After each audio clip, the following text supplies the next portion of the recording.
I'm Batman.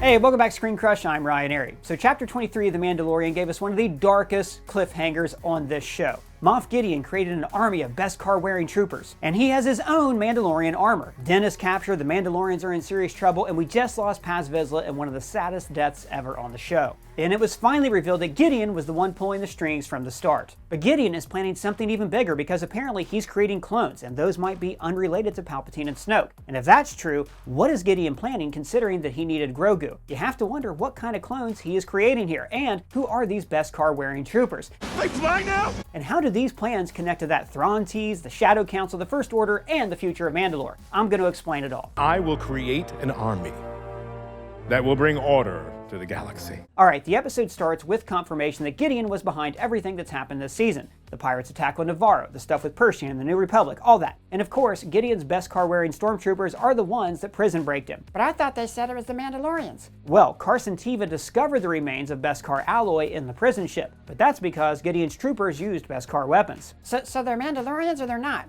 Well, actually, that's kind of unclear right now, but those might actually be Mando troopers who are working for the Empire. I'll explain that in a little bit. But first, we have to explain the Shadow Council. Meeting secretly with sinister types? Much? So, I know we already went over this scene in our Easter egg video, but there's still so much more to explain about the Shadow Council. They first appeared in Chuck Wendig's Aftermath trilogy. The Shadow Council was created after Palpatine's death to govern the Imperial Remnant, but in secret, they have a completely different mission. Now, Commander Brendol Hux is a top leader in the Imperial Remnant, and he is from the Aftermath books, and he's working closely on creating the First Order. All remaining systems will bow to the First Order!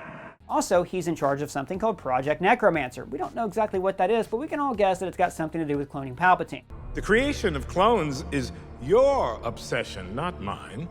Although at this point, it's unclear how many of the Imperials are actually aware of Palpatine's return or the plans to create the First Order. Those plans were kept in secret, and that is the real mission of the Shadow Council. So, long before Darth Vader threw him into a reactor shaft, he didn't want any Imperial taking over his empire when he died. So, Palpatine created a contingency plan to completely annihilate the Empire following his death. Afterward, the chosen few would travel to the unknown regions, and these pioneers would build a better and purer empire, like the First Order. A man called Gallius Rax was handpicked by Palpatine to oversee this secret mission, and Rax was the one who formed the Shadow Council. However, the Empire wasn't completely destroyed, and Rax died in the Battle of Jakku. Back to Jakku!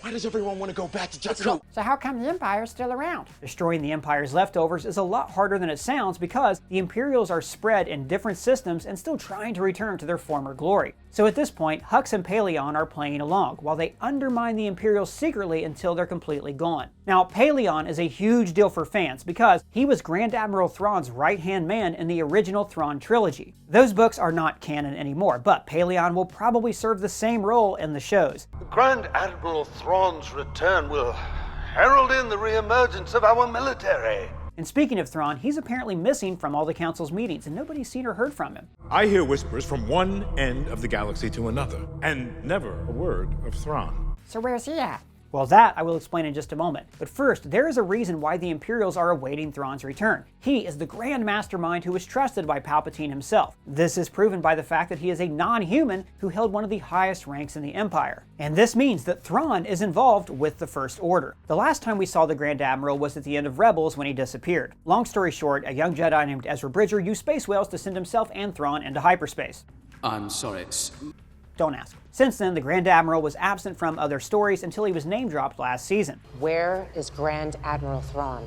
Paleon claims that once Thrawn returns, he will make everything right. And we know Thrawn's going to come back because he's going to appear in the show Ahsoka. As heir to the Empire. But judging by this scene, Thrawn still hasn't come back. And Gideon suspects that Paleon and Hux are either lying or they themselves don't know Thrawn's true whereabouts. This is why he's pining for the top spot of the Imperial Remnant. So what's the blue guy up to? Well, there are a number of explanations. Thrawn is a chiss, a blue-skinned species with red eyes that live in the unknown regions. That's where the First Order is being created. The chiss ascendancy mostly keep to themselves, but they're still very powerful. And with his connections to them, Thrawn might be brokering an alliance between the chiss and the First Order. But there are other strong civilizations in those regions. The Grisk, they are a major threat in the unknown regions. So the simple explanation is that Thrawn is busy battling the Grisk. The Grisk have to be eliminated to make room for the First Order to grow. It's also possible that Thrawn's absence is a chess move. To defeat an enemy, you must know them. Not simply their battle tactics, but the history.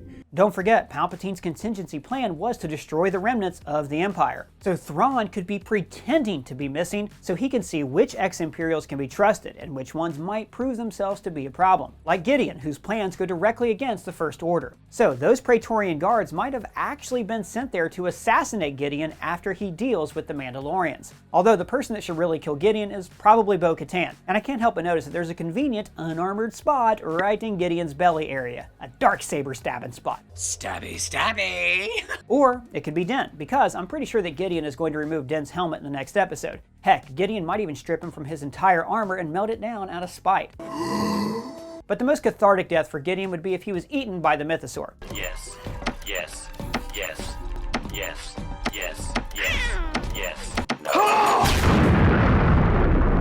Yes. Anyways, before the Moff dies, he clearly has some major plans in the works, and the most surprising one is cloning. Now, we put out a video on Friday that talked about Gideon's possible plans. Is he cloning Snoke, Palpatine, Force-sensitive armies for himself? And I want to go into more detail in that in this video. We always assumed that Gideon wanted Grogu so the Empire could use his blood to clone Palpatine, but that doesn't seem to be the case any longer. Gideon seems to be working on his own cloning project separate from Hux's Project Necromancer. You held Pershing and were attempting your own experiments on Navarro.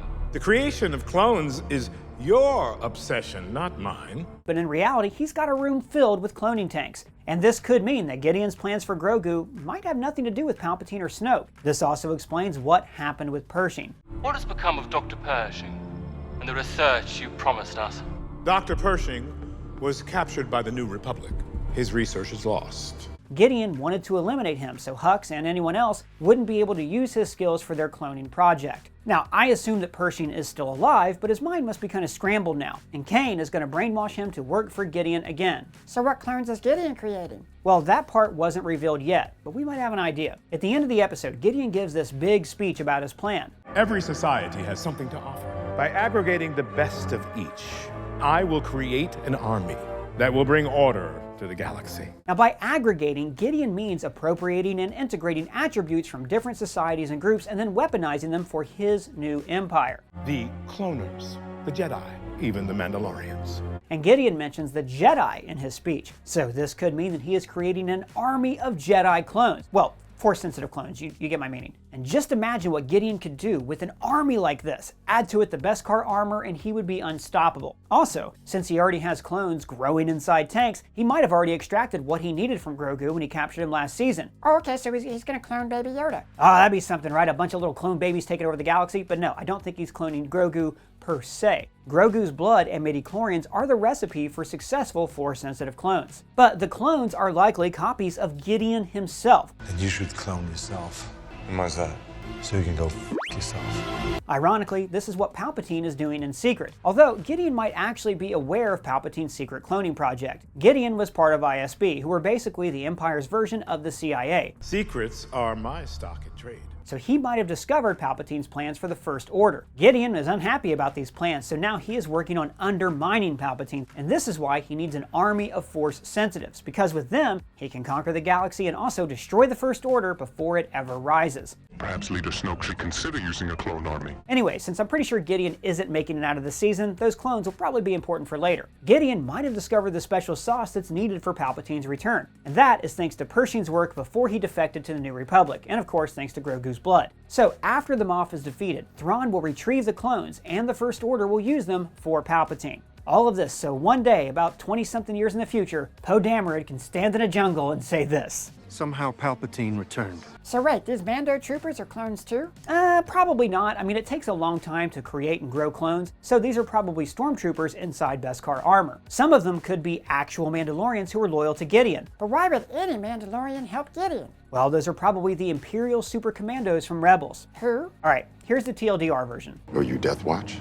Death Watch exists no longer.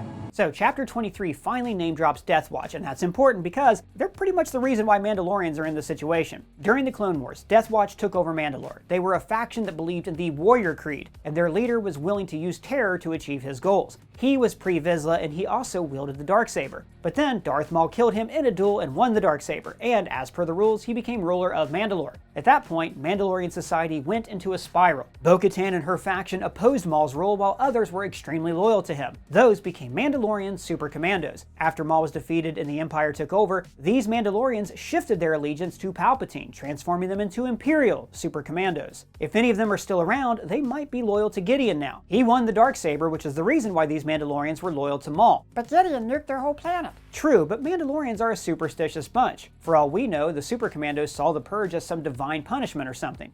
Only those that walked the way escaped the curse prophesied in the Creed. They might also blame Bo-Katan for the nuking because she was the one who surrendered to the Empire to begin with. And also, for all we know, those Mandalorians who stayed on Mandalore are actually Super Commandos.